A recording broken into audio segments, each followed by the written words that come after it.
So am I on there, but not here. You're on both. Oh. Yes, sir. We're just going to have two different ones here. Oh, can't turn the phone. Okay, that sucks. All right.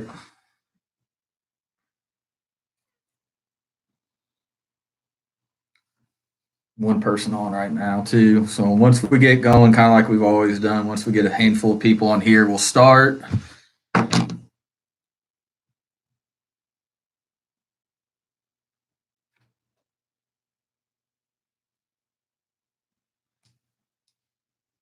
gonna be frustrating. Yep.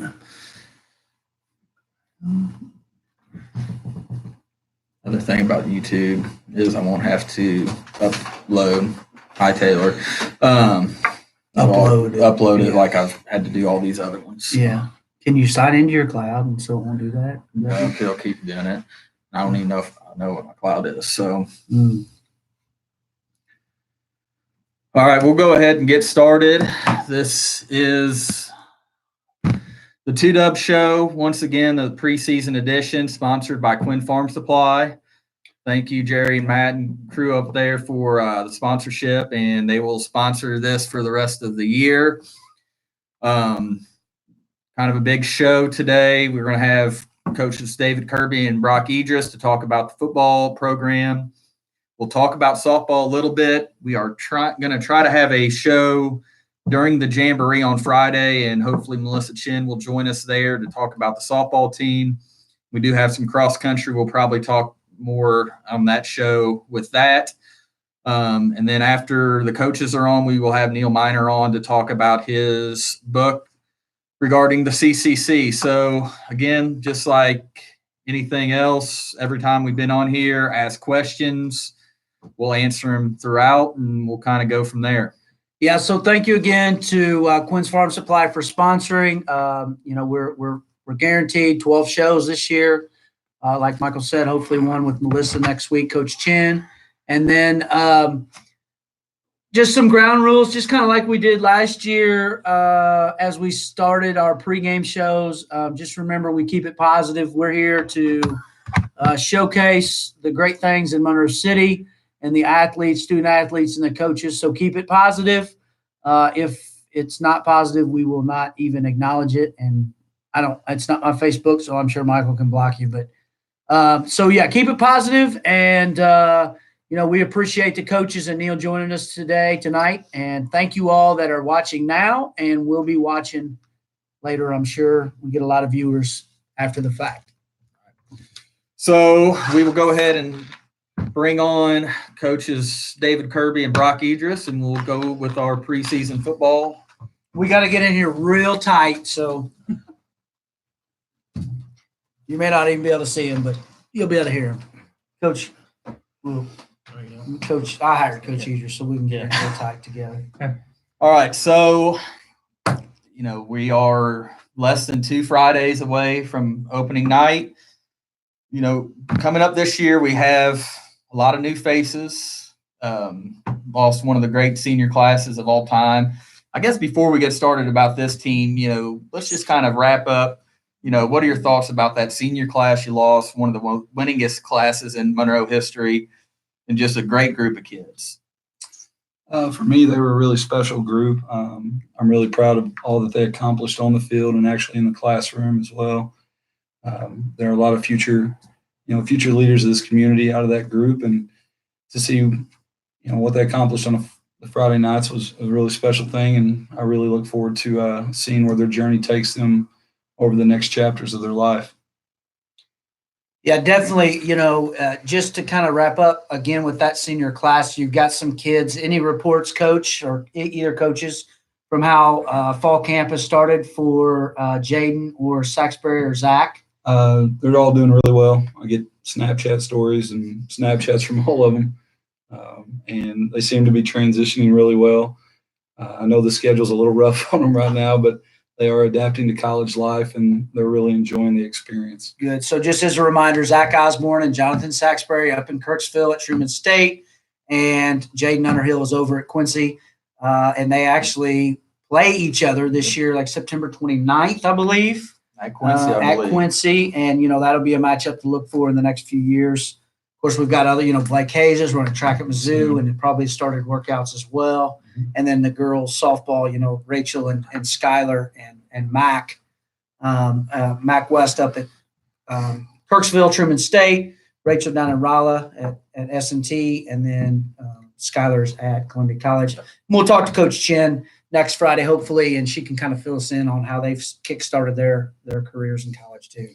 All right, so kind of what I figure is we can just go through kind of the units as a preview for this year. Starting off, after Blake Hayes finishes his career, I believe tied with Ryan as the winningest quarterback in program history. And similar to Ryan, to his brother Kyle, we had Blake transitioning the quarterback role to his brother Kyle. So, what can we expect this year from Kyle this year? He's really taken a good, strong command of the offense. He's been really good in our 7-on-7s this summer and understands what we're looking, how to manage the offense. He is only 15. We're not going to try to overload him with a lot of things, but the packages that we do give him, he's really solid with. He's starting to understand how to read secondaries and what his pre-snap reads are and where he needs to go in our passing game. And I really look forward to him, being excited to be out there. He's got a great personality, and he's a little bit more of a gunslinger type mentality, but it's going to be fun. He's competitive and he wants to win, and we're really excited for him. So also in the offensive backfield, of course, the big name that throughout the area and really throughout the state is, of course, fullback returning Keenan Batzel. 1,800 yards, correct, Coach? Ton of touchdowns. I mean, just has had a phenomenal career already. Right. Obviously, the biggest punch back in the offense, but it's a kid that has not rested on that because I know he's a workout warrior. So, how about his off season? Can you kind of fill everybody in on just how hard this kid works? He is a very blue-collar type kid when it comes to working out. He came off of a season last year where he was an all-state fullback for us and went into track and really worked to improve his speed and was a part of a school record 4x200 team and a state champion in track. And then this summer, he was working up at the school for the school, and they started at 6:30. And I start morning weights at about 5:30 when I get there, and Keenan was always there before me. He was up there about 4:30 every morning for his first workout, would work, take a lunch break, do some more workouts, work again. Then he was going and running and working in the evening. I mean, he just loves the weight room. He loves, improving himself there, and he's been great. He does a great job with young kids. I think that's something that a lot of people don't know about him is how good he is to the younger kids. And this summer with the freshmen, he was super motivating to them and was really trying to pump them up and hype them up and get them to really enjoy themselves. And just a wonderful kid. Just to touch on that for people that haven't watched him, I mean, this is an individual, again, 1,500 yards last year plus 17 touchdowns, and he's got to be probably over 200 pounds now, if not pretty close, with tailback speed as a fullback, which is a luxury, especially with a sophomore quarterback. Has to be a luxury to be able to have that kind of talent to turn and give the ball to 15, 20 times a game. Absolutely. Yeah, he's bulked up to about 205, and he is very, very fast. So he's got great vision, and he really does a good job of kind of lightening the load for a sophomore quarterback, and he makes some things happen with his feet that will help out the offensive line as they continue to try to gel throughout the year, and it's going to be a real good fit for him. So looking at other skills guys, Coach, Keenan's back, Kyle's replacing Blake. So lost another All-Stater in Zach Osborne, we mentioned earlier. Lost Gage Bottoms was a great threat, but is a really, really great blocker too. So, Antoine Battle had a lot of carries last year as well, had a lot of experience. You got Aaron Plum, who came in and ran some jet sweep for you. And, I don't know, he's probably averaging 20 yards per carry there for a while. And then, Logan Bulick's probably in the mix there at wide receiver. Dalton McAfee's out, probably at some tight end. So who are some other guys, along with those guys that we'll be looking at the skills position? I think you covered quite a few of them. Antoine, we always joke, we call him the honey badger because he's not scared of anything. He's not the biggest kid, but he works really hard, and he's a gritty kind of kid between the tackles, and he's got deceptive speed and does a really good job of allowing his blockers to set up holes for him. As you said, Aaron Plum has turned into a really good, jet sweep, rocket toss type kid. Has really good hands for our play action passing. Logan's looked really good. He's got a 6'4" frame, and we challenged him a little bit earlier in the summer to start going up and trying to, go up and get the ball. We want him to start attacking and being an aggressive receiver, going after the ball, and he's really done a good job. A kid that has been really good on the basketball court and really excited for him is only sophomore Josh Talton. I think he's probably 175 pounds right now. He looks really good and physical. And I know Coach will talk about him more on the defensive side, but those kids have really looked good in practice, and they're really pushing each other to be better, and really excited to see what they bring to the table on Friday night. Okay. Next is the offensive line, which, the positive is you return 3 offensive linemen from last year. The downside is you lose 2 All-Staters, including Jonathan Saxberry, who's going to be, anytime you mention the best lineman in Monroe history, his name's got to be on there as a 4-time starter, multiple-time All-State. Let's talk first about the guys you bring back. Max Hayes, an All-Stater on the defensive side, certainly got a ton of talent on the offensive side of the ball. Just kind of touch on him, and Danny Dennison, another all-conference type player from last year. We do bring back 3 returners. Max, obviously, physically, he's very imposing. He's a 6'3", 235, 240-pound kid who is could really dominate when he wants to, and if he knows what's going on and he goes after it hard, he's going to be a force to be reckoned with. Danny is a kid that over the past year he has just come around. He's transitioned himself. He's probably 185, 190 pounds, but he's blazing fast. I mean, he's everything I want in a guard, and real smart, real physical at the point of attack. Has really stepped up and really put himself in a position to get some accolades and have people look at him. And Blaine, we threw him to the fires last year as a sophomore, and he really elevated his game throughout the year, and we've got some high hopes for him. We've got some other kids, with Connor Path and Bo Patterson, Cameron Meyer, Landon Shin. There are a lot of kids in the mix that are going to be able to hopefully fight for some spots. Josh Ryan's a kid that's really come around.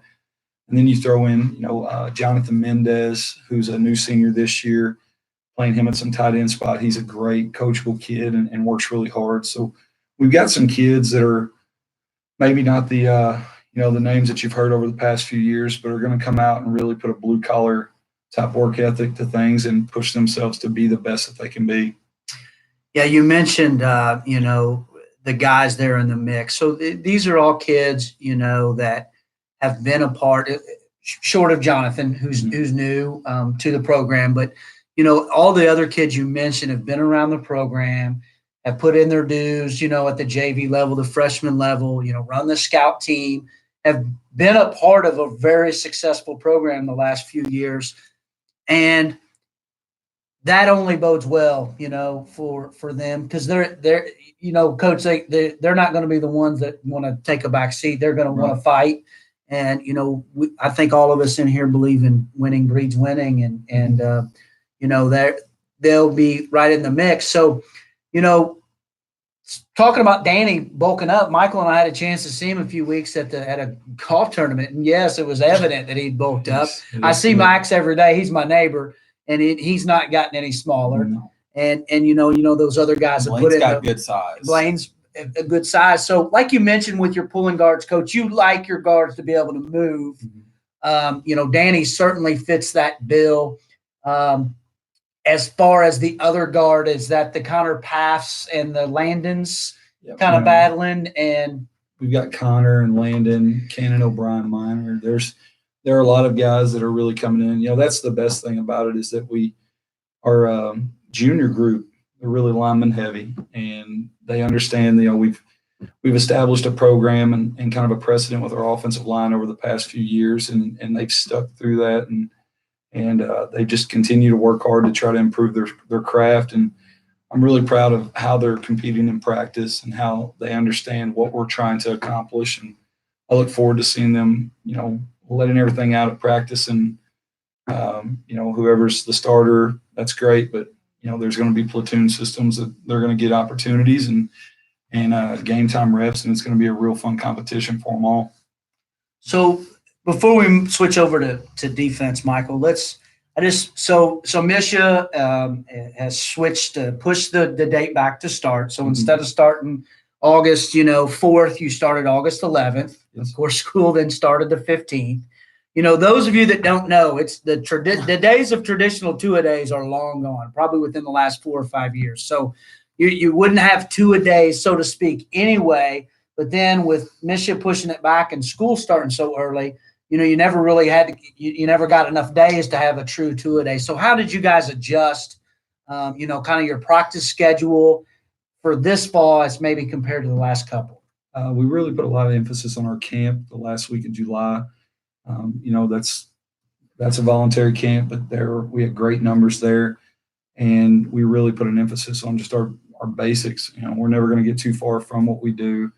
With our footwork, the speed of the reps that we want. That's something we really preached over the past few years is, be as fast as possible, do the proper footwork, and our kids understood that. So when we came into, the first day of actual Misha practice, we were very much in kind of the swing of things, and our kids understand what our goals are. They understand what our philosophies are, and they really bought into that. And that's one of the, reasons we've been successful is that they've bought into it, and there's kind of a seamless transition from camp into the regular practices, and hopefully it affords some great success. And Coach, along those same lines, I know you guys just kind of plug your all's fundraiser. Is the gold card rush over and complete, or do people out there still have a chance to purchase gold cards? We're going to be done on Tuesday. Tuesday. So if you haven't seen a football player yet, there are a lot of great deals out there throughout town. See one of your plus football, handball and Quincy and a lot of all great kinds deals. of different things. So see a coach or even better, see one of the players out and about and get a chance to talk to them, because there's a lot of great kids representing Monroe City floating around here. And we appreciate that support. It goes a long way with helping us throughout the year.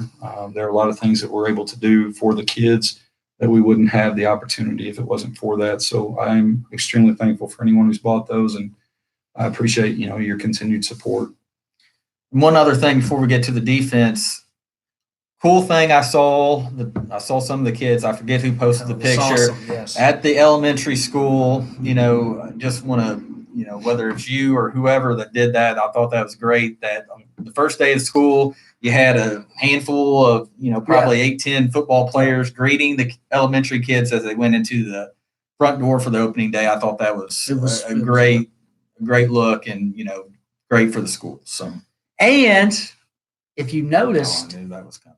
The uniform guy in me says, "Did you peep out the new gold uniform?" So don't know when they'll debut. Won't have Coach spill the beans on that, but you will see a gold uniform from the Panthers at some point this season, I assume, Coach. We have we talked to the senior group, and that was something that they really wanted to do, and we worked through Rydell.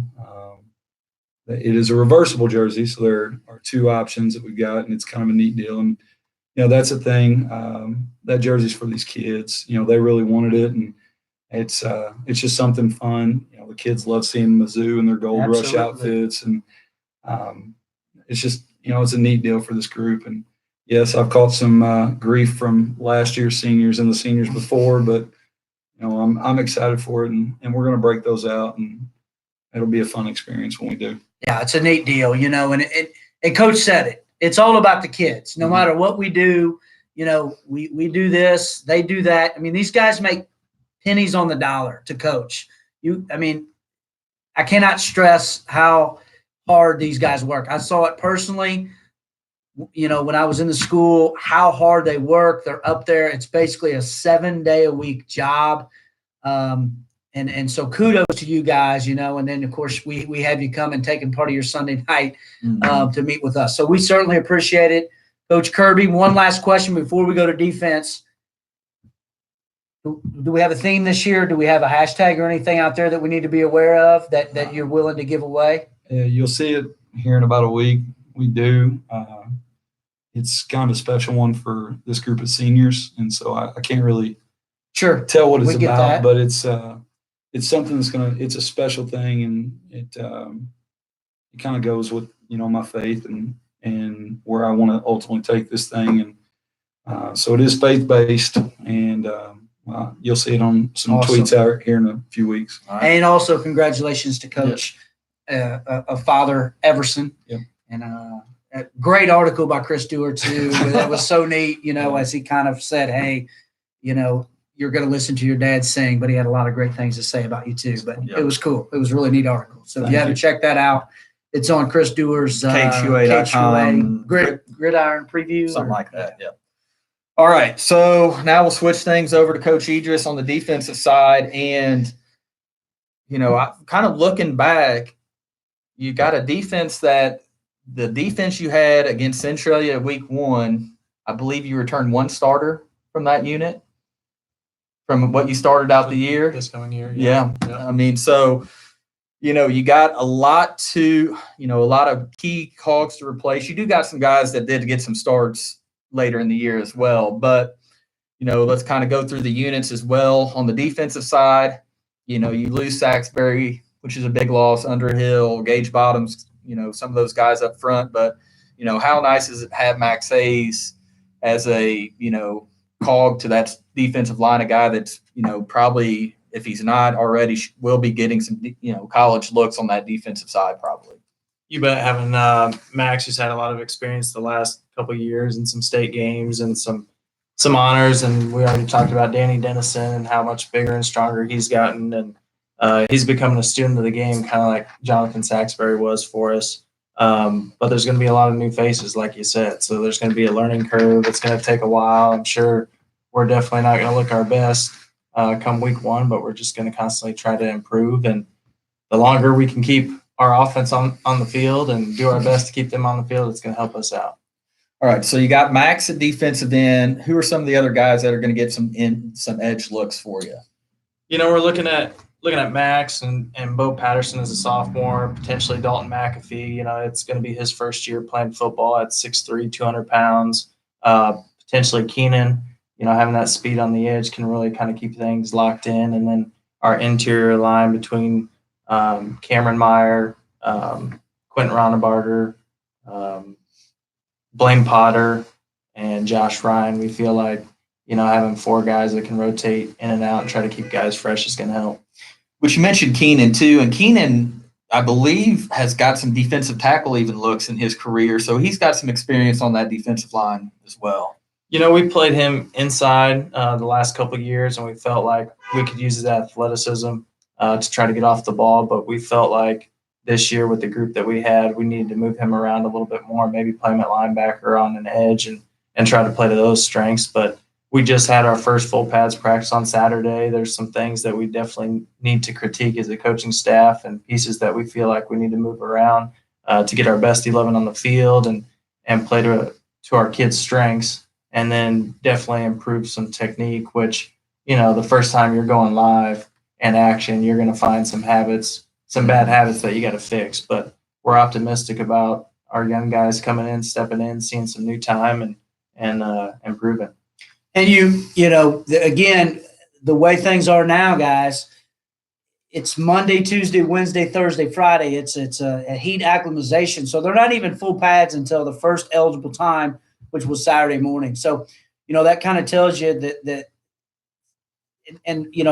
a lot in football, you're going away from a lot of full pad practice, a lot of live hitting anyway. So it's not like, but at some point you got to know what you got, right? I mean, you got to know if a guy's going to line up and hit somebody. You mentioned a young man who, again, Michael, I saw this summer at a family function. He's just gotten so tall and big. Bo Patterson, as a sophomore, played some varsity baseball, so it's kind of been in the fire at the varsity level, maybe even all conference there. Both of you have mentioned him. He had a good camp, good week of practice, and sophomores. But it's been every year that a sophomore has probably been all conference for quite some time at Monroe City. Yeah, you're right. He's gotten a lot bigger. He's matured. And as only a sophomore, somebody we tried to kind of compare him to, playing left tackle for us right now was like a Michael Ryan, his junior year when we made that state runner-up finish. And he's already got that type of size. It's just a matter of mentally getting him caught up in the game and the different schemes because, as you guys know, the difference from JV to varsity, you're running different schemes, different blocking schemes and different things. And so once we get him caught up, it's going to make things so much easier and smoother for him to be able to react instead of think so much. Because at the JV level, you're basically going to run a base defense every week, and you're going to blitz and things. But the varsity level, you're going to game plan every single week, and really that game plan changes week to week. In the Clarence Cannon Conference, you see a wide variety of offenses. So let's talk a little bit about just some of the offenses you're going to see this year. I think you're going to see we're looking at week 1, Centralia, some sort of gun spread, Pistol spread, 3-by-1 probably. They're talking a little shotgun wing tee potentially, but always been a spread. But most of the teams in the CCC they might get in the shotgun, but they're going to look to run the ball first. So and I think teams have adapted to seeing how well we've played the last 3 years, that you see more double tight sets and different things just out of the shotgun. For instance, like Clark County, they kind of transitioned to that point last year too and running a lot of ISO football encounters and different schemes, but it's different than how we do it, but you're seeing a lot of the same. Which is interesting too, because I know Brookfield is going to a flex bone this year. They have, that's one of the things I noticed. I saw I don't know where I saw it on the news or whatever, but a total different look for them. So, just adds to the variety you're going to see in the conference. We did joke a lot in the podcast, especially when we played West Hancock, about how rare it is to see double tight wing T against double tight wing T, which, when Ryan played, when I played, that, not necessarily the wing T, but, we were double tight wishbone was our base. And then, we ran things out of it, and that's what everybody did. And then, you started to see the spread with Centralia, Montgomery County, some of the emo schools, the late part of my career, and now it's the norm. So yeah, and I think that's one advantage for us, just because it's an offense that's been around for a while.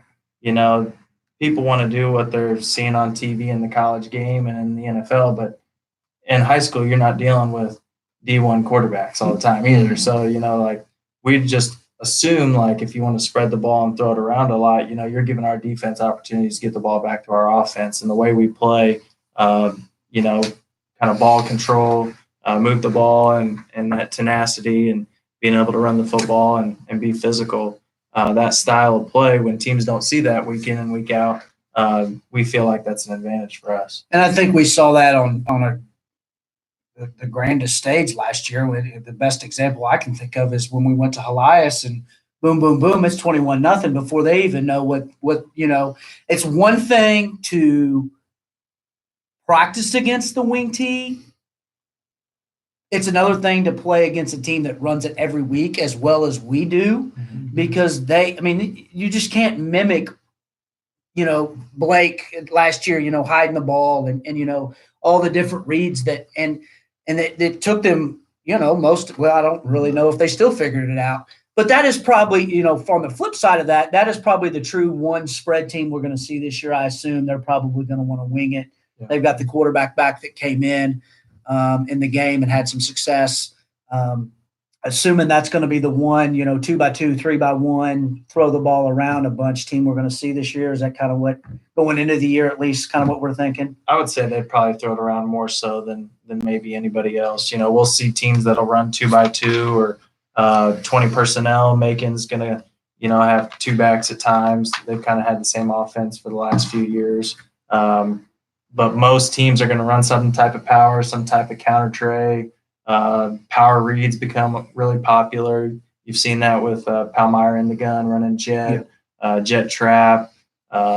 that toss read has become popular in our conference. So there's a lot of different schemes that you got to prepare for, but I think we've done a pretty good job of putting our kids in good spots where we can at least kind of contain and give teams a little bit of trouble and give the ball back to our offense, and we keep their defense on the field for a long time. Absolutely. No, that's a huge advantage. Yep. And Brad, I agree. I think it was the greatest Monroe City non-conference regular season win of all time. So I agree with that. Hard to argue that, and what a fantastic ending that was. Of course, Elias comes to Monroe City this year, week like 5 or 6, 7. Yeah, it's kind of late.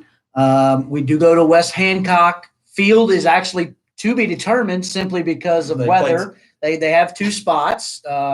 If the weather's fine, we play at Coach Leonard told me Hamilton's the backup spot. So wherever Warsaw is the main spot, weather's bad, we go to Hamilton. So that comes up, West Hancock coached at least offensively by Brock's old football coach and Hall of Fame over in Illinois, Jim Unruh. So that was a fun time for I know Brock, and of course we absolutely destroyed him. So it was really fun. And so we go over there this year. Those are the 2 non-conference games. The rest of the names are going to be very familiar to you. But we kind of got sidetracked there. Linebackers here, as Michael mentioned, these guys may not have started, but you had guys like Danny Dennison come in and get a lot of time, started a lot of games, and Antoine Battle started a lot of games. So those are your 2 really big returners.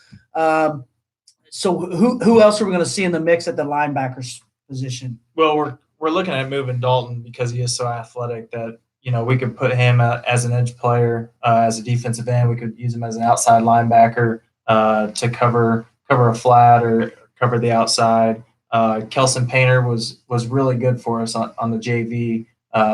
He got a knee injury, but he'll be back, I think, after maybe week 1 or so. So kind of like the situation we had with Nathan Meir, where he got hurt and came back and really contributed for us a couple of years ago. Danny Dennison inside, Jonathan Mendez. It's his first year playing for us. He's shown us good things. Connor Paff, Cannon O'Brien Minor, Landon Shin. Those are a handful of names that we're kind of working through and working around and seeing who can contribute. At corner, Aaron Plum stepping in. He's got some experience. Really a big surprise for us because we thought he was going to be an outside linebacker has been Joshua Talton. And as big as a sophomore, and Coach talked about it already, as kind of imposing at 175, he can cover sideline to sideline, and he's willing to come up and hit and get into the box. But at free safety, he's been really good for us. And then playing the other corner spot is pretty competitive between Logan Bulig, Elmer Mendez, and Ashton Wallace. So Logan, in that scenario right there, Logan played some free safety for you at the JV level and came in and subbed Lance out, in end of game situations when the games were out of hand. But Logan, very athletic, as we mentioned earlier, and then Aaron on the outside. So probably as far as the back 7 is concerned, maybe a little bit different than what you thought going into camp or into the preseason practices. But, Josh has kind of been the talk of a group text message that Michael and I are in, of how, like you mentioned, both of you mentioned how big he's gotten, 175. And, of course, he's been in the fire, was a huge contributor for your basketball team, and I'm sure will be again. Just kind of about that defensive backfield, especially the Clark County regular season game. I mean, there are times where that was the best unit on the field, and you lose 4 good guys there. But, you talked about some of those guys in the corner and safety, but what about Antoine, Dalton, Kelson, their athletic ability at outside linebacker that's also going to be able to help you against some of these spread teams, just having so many athletes on the field, to kind of maybe make up for some of the experience you're losing in that back four. You're right. And some of those guys have gotten to play the last year or two with the guys that we had. Really, it was a work in progress the last few years. We played Hamilton Penny that had LaTroy Harper in the state championship game, and then it was clearly evident that we needed to have some different wrinkles within our secondary and be able to do things. And that following year, when we made that state run with Valley, we were able to change up our defenses and coverages and really stem and confuse, try to confuse the quarterback.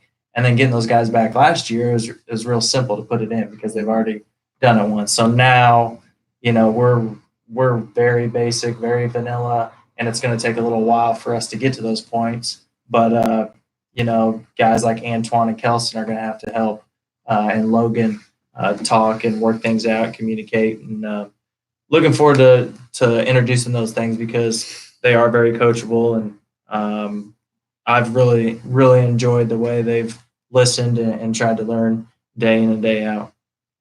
Yeah, we do want to apologize. Just kind of the makeup here. You can't see the coaches that well.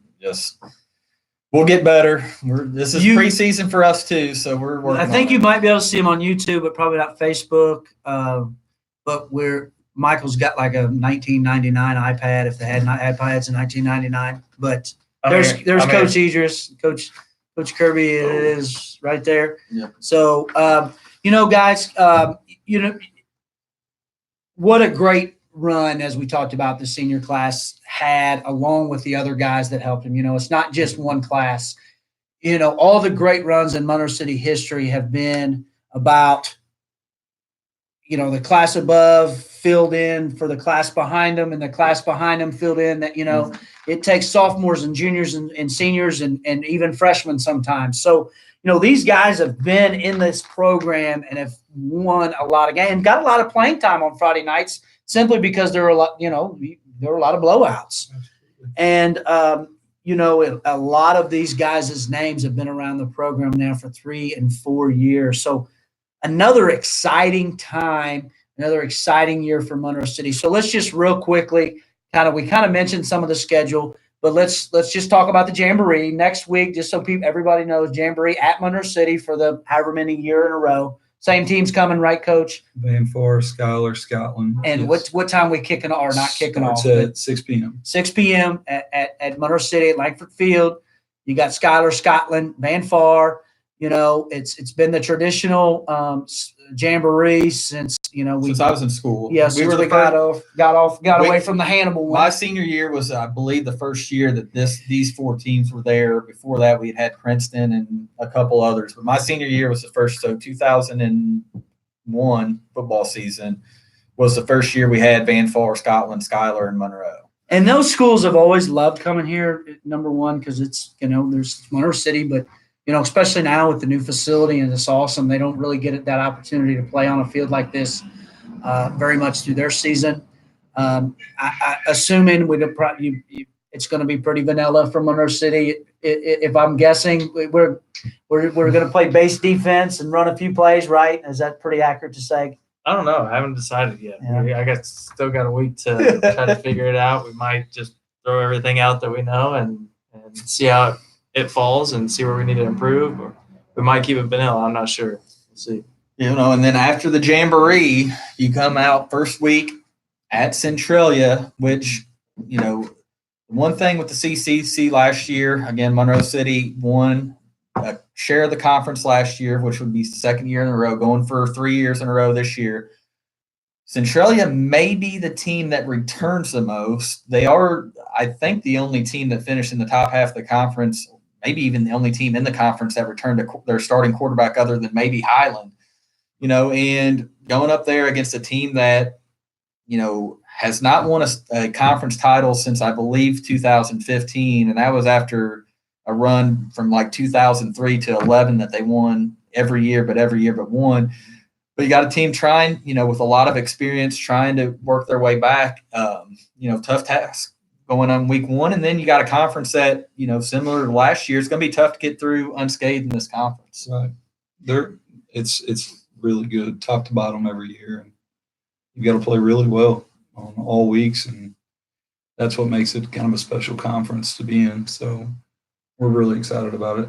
And obviously, here in just a couple minutes, we're going to be talking to some definitive data that will tell you that the Clarence Cannon Conference is the best small school conference in the state of Missouri, not just in football, but across the board, as Neil Miner is going to join us here in just a few minutes. But just to touch base on the schedule, we do not yet know, correct, our district. We will find out this week, Around the Jamboree time, I right? believe we find out maybe. Friday or the following Monday. And technically, we don't know, obviously, whether we're class 1 or 2, but more likely than not, It's going to be close if we're class 1.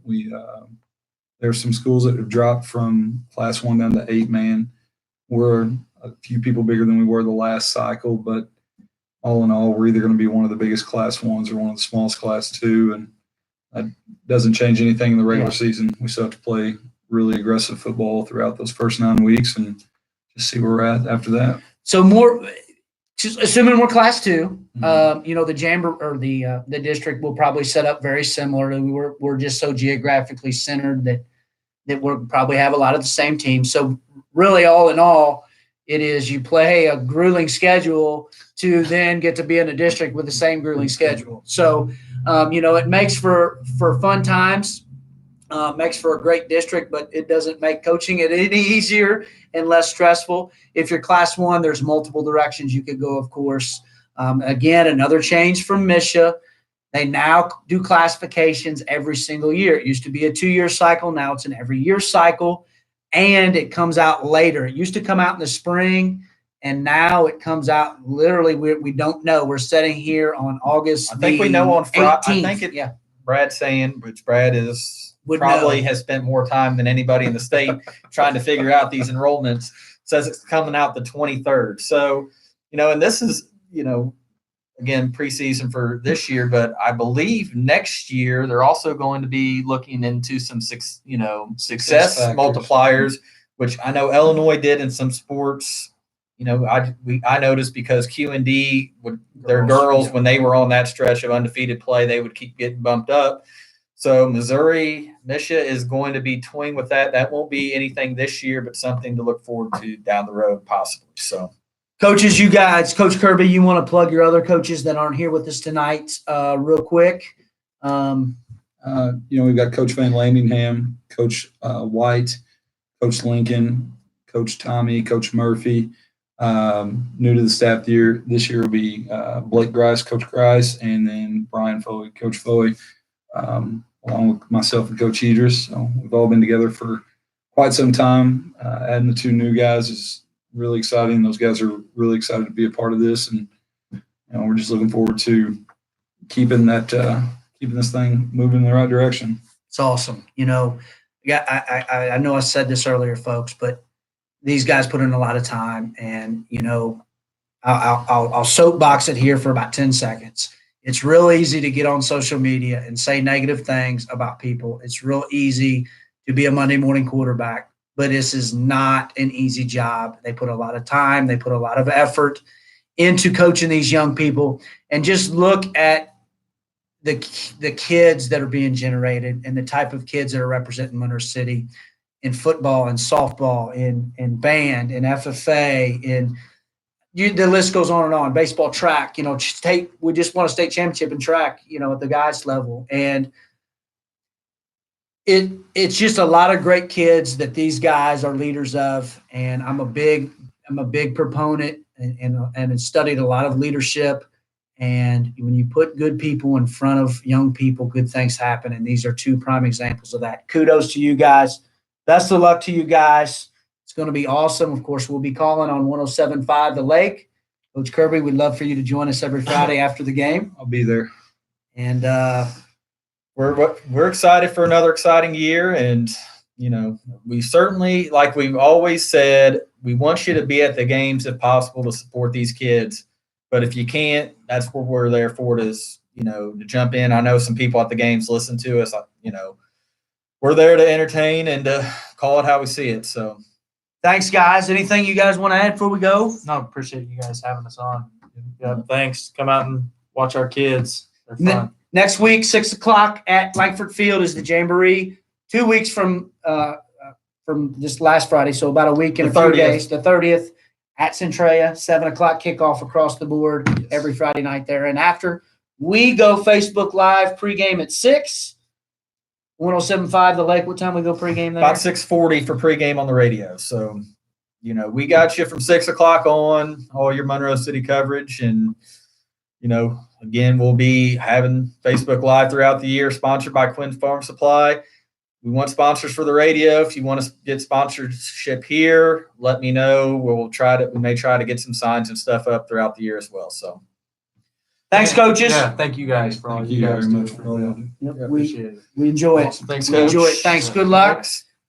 All right, stay tuned, and we will have Neil Miner joining us shortly to talk about the Clarence Cannon Conference.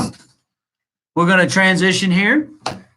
Neil's coming in and patiently waiting, and we thank the coaches. Good luck again, guys. Thank you. Thanks, Where guys. you want to go? Neil. Yep, thanks. Let's see if we can somehow. All right, I know we're all on YouTube. You only are seeing me. Sorry for everybody that's only seeing me on Facebook Live, but watch it on YouTube later, or go to the YouTube link on my site and you can watch it live. You'll see all three of these guys. But joined by Neil Miner, a friend of ours that is writing a book about the CCC. And I'll just kind of let you start and just kind of give a rundown on how you got to here and what to expect with the book. Sure. Thank you all both very much for having me on here to talk about this. I had the idea for this book probably about 4 or 5 years ago. And the idea for this book came about because of another book that I was working on that I had the idea for about 9 or 10 years ago. My grandfather, Leon Miner, was the coach of the Shelbina Indians back in the 1940s and 1950s. And about 10 years ago, the city of Shelbina, the school district, tore down the old high school in downtown Shelbina. When they did that, they had their one-time only Shelbina Sports Hall of Fame induction. And I got invited to go to that. And, I grew up knowing that my grandfather was a coach, heard him tell stories about different players. But he passed away when I was 21 years old, and I just never was old enough to think to write down the stories that he told me about. So going to that Shelbina Sports Hall of Fame induction, which probably was 2007, 8, 9, around that area, hearing all his former players get up and tell stories about what it was like playing for him and the teams that he coached. And, he had some undefeated seasons. And this is a guy who'd never even witnessed a live football game when he took the job in Shelbina. And began in 1943, and 3 years later, he has an undefeated season in Shelbina. So I had the idea that I wanted to compile his coaching record, possibly into a book, maybe just on the computer. I didn't know what I was going to do with it, but I wanted to see if I could compile what his career coaching record was. And while doing that, I found out that he was part of the very first committee to ever put together a high school athletic conference in Northeast Missouri. At the time, October 1944, they called it the Quinn City Conference. It never did operate with only 5 towns or 5 schools because before they could even begin the basketball season in 1944, Centralia had already joined the conference. And by the time the football season rolled around the next year, Louisiana had joined the conference. And those are really, they're considered founding members of the conference today. But the original group that formed this conference, they never gave it a name. The Hannibal Courier-Post sports writer dubbed it the Quinn City Conference, and that name stuck for the next 23 years. In every article, in every newspaper, it was called the Quinn City Conference, although they never officially gave it a name. So in 1967, they did finally get the conference-wide student council from each of the schools together, and they gave them the task of giving this conference a name. And Clarence Cannon had been the state representative for Northeast Missouri for about 40 years and had recently passed away, and they named it after him to honor him as our U.S. Congressman. So really good, interesting information. When I found out that my grandfather was part of the original group to found the conference, I'd always kind of had this idea in the back of my head that, man, it just seems like someone from this conference is playing in a Final Four in some sport every single year. I grew up watching our local teams here play before I got out of junior high. I'd been to 4 basketball Final Fours. During high school, although no Monroe City teams went to a Final Four during my 4 years of high school, I got to see my friends at South Shelby play football. Got to see friends from Palmyra play basketball, boys and girls. Graduated high school. I went to Columbia. I wasn't very far away, so I could still keep track of what was going on. Of course, Monroe City plays in 4 football Final Fours or football state championships during that time. Centralia finally comes alive in the early 2000s and just dominates just about every single sport. Softball starts making its mark in the 2010s, and I think there was one year that there were 3 conference softball teams who all finished in the top 4 in the state. And so, again, had this idea. Seems like we got to be one of the best small school conferences in the state. I wonder how we compare to the others. So I started putting the information together, digging through the archives at Misha before they got all their information online, and kind of came up with a ranking and scoring system. And when it all shakes out at the end, Clarence County Conference really is the winningest small school athletic conference in the state of Missouri. So when you talk about athletics, Neil, you're talking across the board: football, softball, basketball, both, and of course we're talking girls and boys all combined here. Tracks, no baseball though, correct? No, Because that's it's not baseball. Baseball is in there. Baseball is in there. What I did was take the list of all 18 activities that the state sponsors a championship tournament for, and I included only those sports that at least 50% of all the schools in the state participate in. And so there are schools in the southern part of the state that have fall baseball. I did not include that. I included spring baseball. Just like with softball, there's schools in the southern part of the state that have spring softball. I didn't include those. I only included the fall softball. So for all intents and purposes, does the conference get hurt by any sports we don't have 50% of from the state? Because the conference, of course, now wrestling is popular in the conference. I don't want to give away the sizzle. Sure, with the absolutely. there, but yeah, wrestling is a big factor, and half the schools in the state do not participate in wrestling, so it's not being factored into this. But having the conversation with Niall Thudium up in Brookfield, he mentioned wrestling a lot, and Brookfield has a really deep history of lots of individual champions and team Final Fours.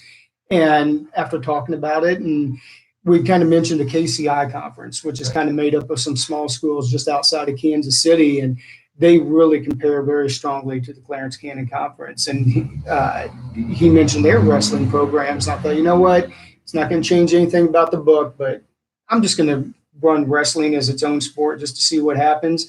And when I did that, what it did is make the Clarence Cannon Conference gap even wider. But there's another conference who I won't mention yet, but it'll be in the book. Because of wrestling alone, it moves into the top of the pack. Wow. Yeah. Wow. Having volleyball in there, volleyball is played by an ungodly number of schools in the state. It's right up there with basketball and football. But we only have 2 schools that participate in it, and they've never been to a Final Four, either one.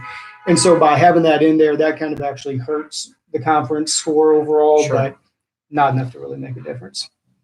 So what platform, and know that you have a publishing company of your own, correct? Correct. And I assume you'll be publishing this. Yes. And what platform and what's kind of the release date are you thinking, Neil?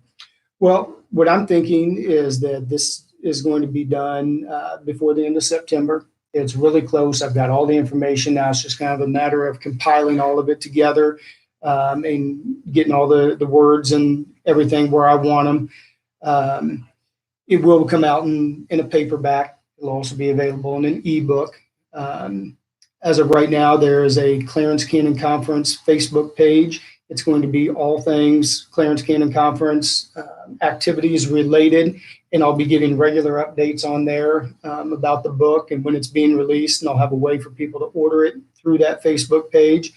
Coming very shortly will also be a Clarence Cannon Conference Twitter page that will just kind of summarize all the tweets from all the different coaches and all the different newscasters in the area into one single Twitter page, give regular weekly standing updates for each of the different sports going on. And I'll also have links within that Twitter page with information about the book as well. Just to kind of talk about some of the, the things that Neil, just to kind of show where he goes with this throughout the year, Neil would kind of give us some updates on certain things.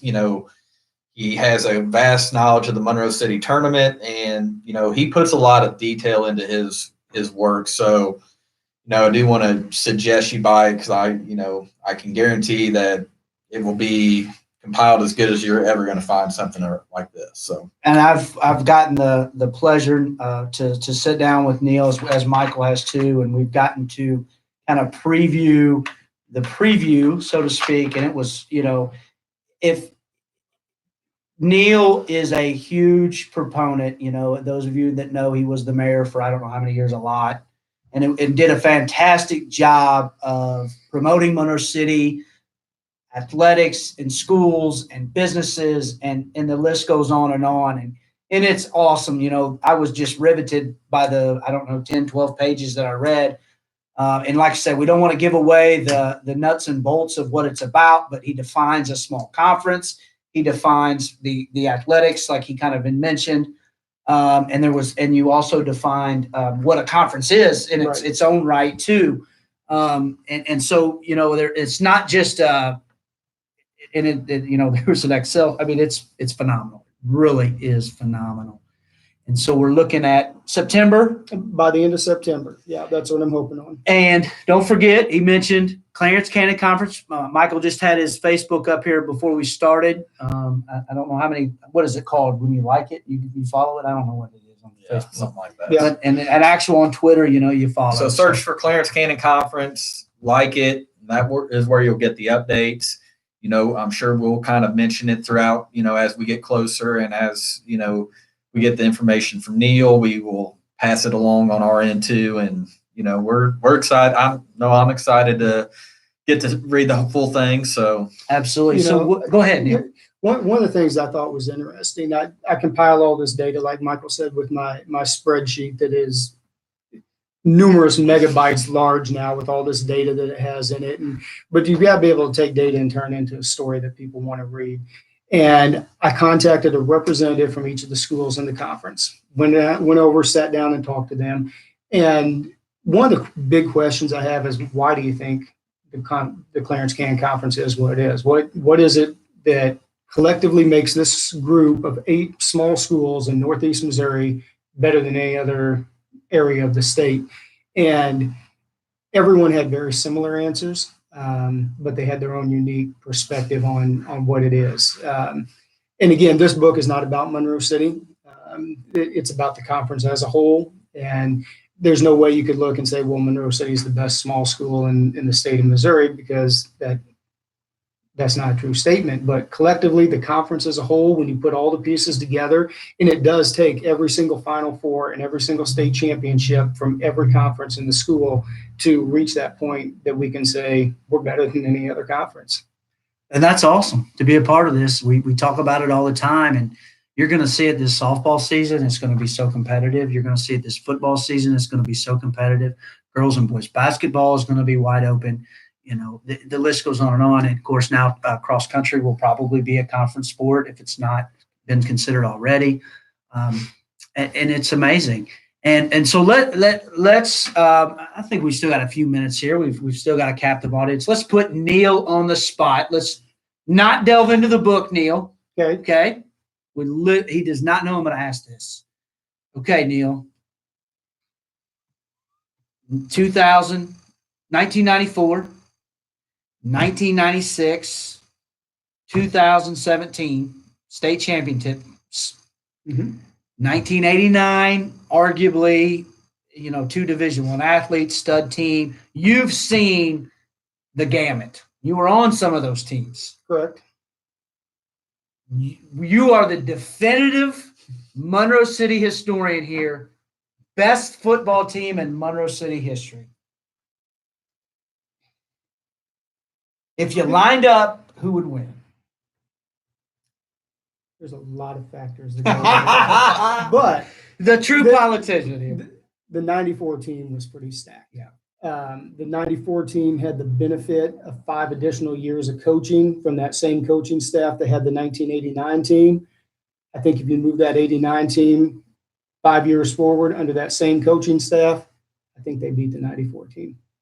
And I only say that because I had to tackle those guys on the second team every day in practice and get myself tackled by them.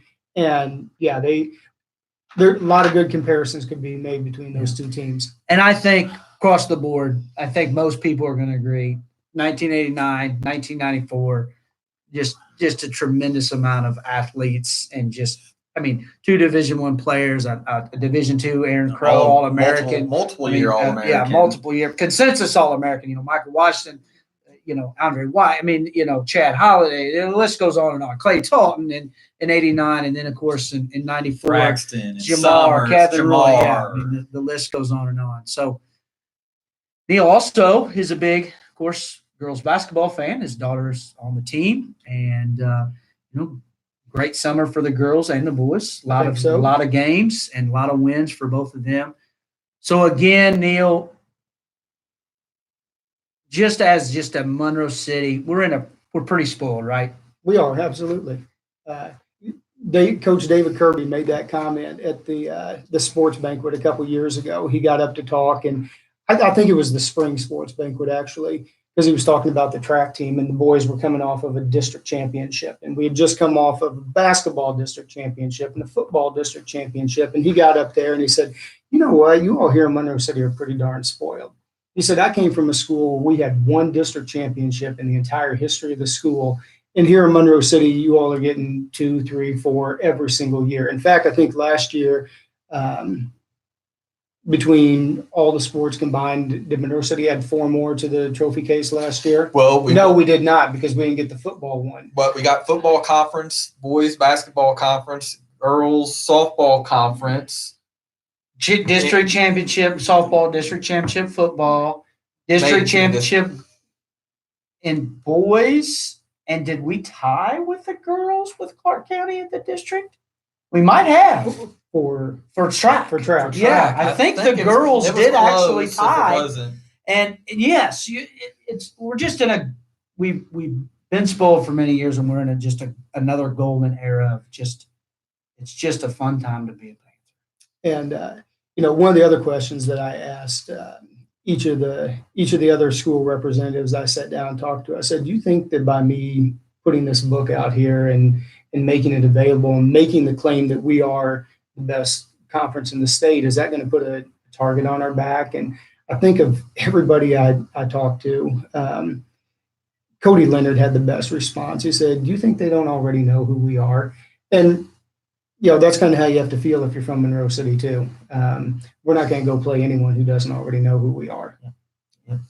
And it's just been a fun ride, and we're just lucky to have a front row seat. Neil's had a front row seat for a long time, and we appreciate him coming. And one more time, Neil, let's give the details of the book and kind of the time frame and details. The time frame is that I'm hoping it's going to be released by the end of September. I guess it's just kind of on me as to how quickly I get everything put together and find the time to get it all done and organized like I want it.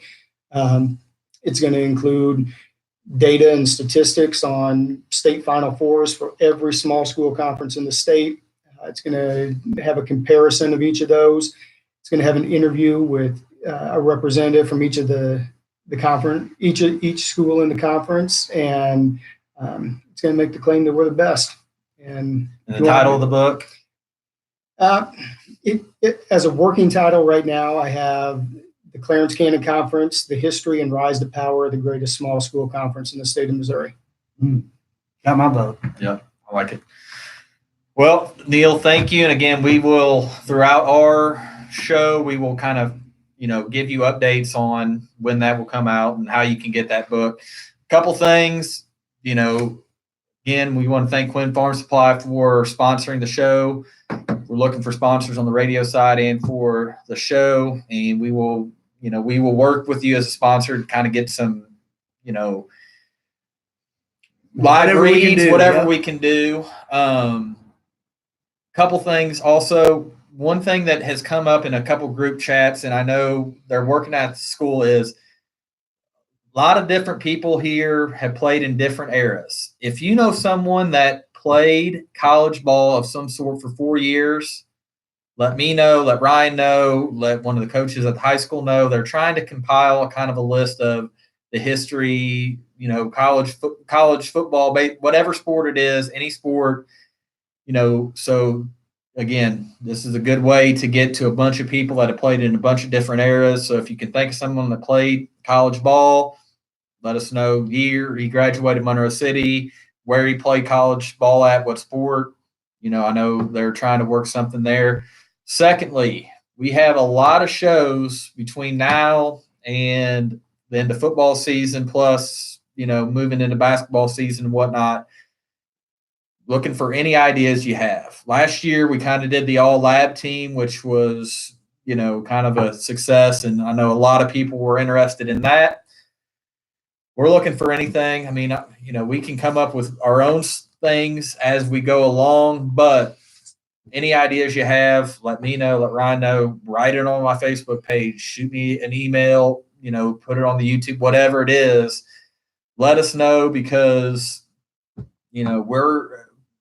the majority of what we do here is for the people that are watching. That's why we do this show. We want, of course, we love talking Monroe City sports, and we love, talking about these young athletes. But, you guys are watching it. We want to give you what you want. And if there's something you want to talk about, now we're not going to talk, again, kind of like we talked at the beginning. We're not going to get into negative. This is all positive. We're not talking down on anything. So, but any ideas are welcome. Just let me know. And just as a reminder, we're working on getting Coach Chin next Friday. We're going to do a softball preview. Just to touch base on the softball. Wow. I mean, just like football, you've got a lot of really exciting athletes. You've got a real strong candidate for Clarence Canyon Conference Player of the Year and Lauren Youngblood, Lolo. First Division I softball player. He's going to IUPUI, first one since Ashley Hayes, who signed in the spring of 2001, I believe. And so if you hadn't heard, Lolo is verbally committed, and she's going to IUPUI. It's awesome. Bailey Hayes returns. 6 returning starters on that team. Yeah. Riley Quinn. It's a lot like the football team. You lose 3 big ones. We mentioned at the start of the broadcast, Mackenzie West, Rachel Smith, Skylar Cobble, multi-year starters, all conference. I know Mackenzie got all-state, I believe, as a junior. Your starting battery for multiple years and your starting shortstop, arguably the 3 most important positions on the field. You're losing all those, but you return 6 people back. Riley Quinn moves from center field to pitcher. Bailey Hayes from third base to catcher. Those 2 have played. How many games you think Bailey has caught at Riley's, and how many pitches? A gazillion pitches throughout their life. So you got a good working thing there. Lauren's going to move to shortstop, and you got 6 returning starters throughout there, and you also got a lot of players from JV that were successful that are going to move up. You got a lot of options. I think you'll probably see Carly Youngblood in center field this year. Danielle Fonner returning at first base. You got a lot of different, I think Kenzie Moss probably goes to third base from the outfield, and then you got Madeline Myers and Emily Friedang, Sierra Wardlow kind of second base. We'll talk about that more. I have on Monroe County Appeal, I should have there will be a preview for football and for softball coming out this week. They have contacted me and asked me to write, and I guess I'm going to give it a shot. So throughout the year, I'll have kind of game recaps, but we'll have a preview for football and softball, and maybe a preview for cross country next year. So, and we have confirmation Coach Chin will be with us. Jamboree probably a little before the Jamboree starts, probably 5:30. 5:30. Again, as with the early start of the Jamboree, I know they will have softball practice, so it might be something that during the Jamboree, we'll throw something up there, and it will be majority will be talking about softball, probably talk about cross country a little bit, and we may, if we do it at, let's say we do it at 6:30 or 7, we might kind of just let you guys know what we're seeing during the Jamboree as well. So a lot more to come as far as details. It'll be on Facebook. And we also know a lot of you are going to be watching this tomorrow, tonight, later on. So even if you're at the Jamboree, it's, as always, Michael, give the details on our pages again. Where you can find it on Facebook and so YouTube. It's on Facebook. This is where the majority of the people watch on Facebook. We are going to try to, we would like to at some point transition to YouTube for a couple different reasons. One is it doesn't rely on just my page. That way, if there's something like if I'm not there, I know there's going to be a football game, I will not be there. That way they can throw it on the YouTube page. The YouTube page will automatically record it, so it will stay for the eternity on our 2 Dubs page. It's go to YouTube, search 2 Dubs, DUBS show, and you'll find the page. If we get if we would get enough followers, we would be able to get a customized page. We just don't yet. But that will be on there. And every time we tape it on YouTube, it automatically uploads. So you can watch it at any time there. If not, you're going to have to go through my Facebook page and scroll down and hope to find it. So, again, thanks for joining us. And it will be posted. It will be available within probably the next 10 minutes on both sites. Next Friday, time to be determined with softball and the early kickoff for Jamboree with Coach Chin. We'll also talk cross country, new sports in Monroe City, and maybe a little Jamboree talk as well. Oh, the Ducks watching.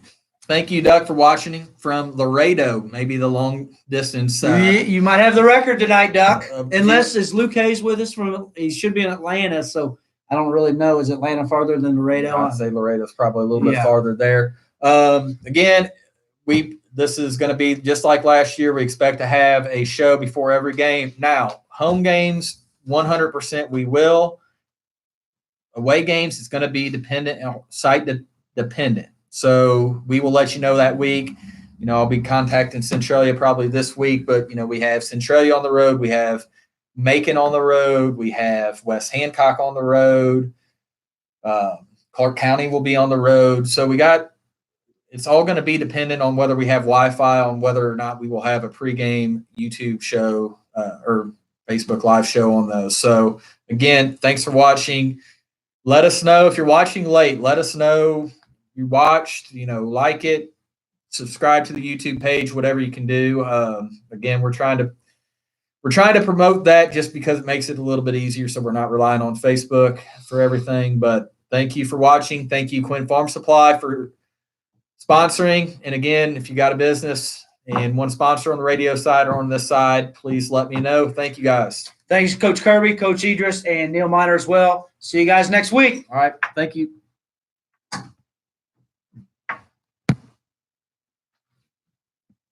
Good job, Neil. Thank you all very much. Yep. Appreciate it. We'll keep giving updates. I hope that's the direction you want to go with that. Is that fine? Absolutely. Michael, where do you want these? Over here? Where are we at?